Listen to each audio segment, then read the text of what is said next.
Starting with a high wind warning that we are keeping a very close eye on. The winds have not yet started to pick up, but the skies are certainly turning gray. We have rain that is starting to move in, and the winds of change will really, well, they're really going to pack quite a punch, especially as we get into tomorrow morning. Matt Standridge is in for Matt Wentz this afternoon. And Matt, we're really keeping an eye on these wind gusts, which are damaging wind gusts expected tomorrow morning. And a lot of times we were looking, how high is it going to go? Exactly what time can you expect the wind?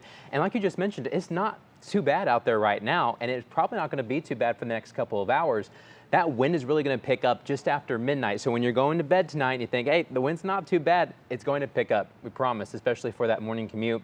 Headed to work, headed to school, very, very windy. It's all thanks to this large storm system that continues to produce a lot of severe weather towards our south. Matt Wentz is helping one of our sister stations in Memphis today with them with those severe storms. But what the biggest problem for us won't be the thunderstorms. We may get a couple tonight and early tomorrow morning, but it's the wind. And as this low pressure center gets closer to northeast Ohio, that wind is really going to pick up. Gusts could be up to 60 miles per hour. On top of that, we have some rain coming in and a few thunderstorms may be possible overnight, but a high wind warning, like Betsy just said, in place area wide with gusts up to 60 miles per hour, especially tomorrow morning.